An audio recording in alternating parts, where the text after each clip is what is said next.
Mais Dieu n'envoie pas le feu sur un autel brisé. Tu dois le réparer, pierre après pierre. Discipline, silence, écoute, soumission.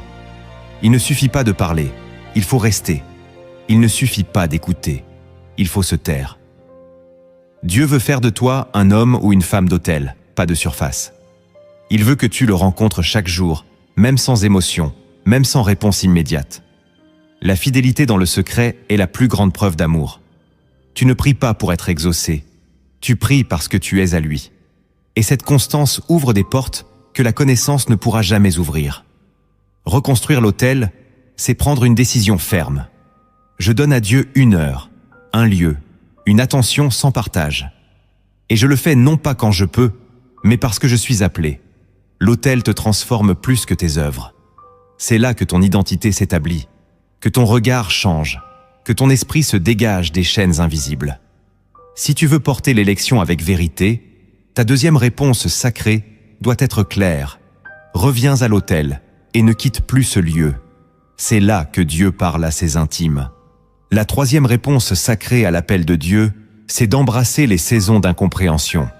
Lorsque tu es choisi, il y aura des périodes où rien ne semblera logique. Dieu te cache. Il te fait passer par des chemins qui ne ressemblent pas à ton appel. Tu te sens inutilisé, oublié, mis de côté. Ceux que tu aides te tournent le dos. Ceux que tu bénis te méprisent. Et pourtant, Dieu est silencieux. Il n'explique rien, mais il travaille. Ce silence apparent est l'un des plus grands outils de Dieu. Il ne parle pas toujours pour t'informer, mais pour t'éprouver. Et ta réponse doit être l'acceptation. Non pas résignation, mais confiance. Accepter que tu ne comprennes pas tout.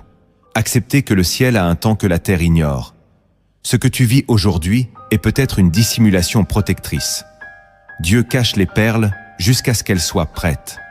Il te forme dans l'ombre pour que tu brilles dans la lumière sans orgueil. Et pendant ce temps, il observe. Vas-tu persévérer sans reconnaissance? Vas-tu le chercher sans résultat? Vas-tu l'aimer sans explication?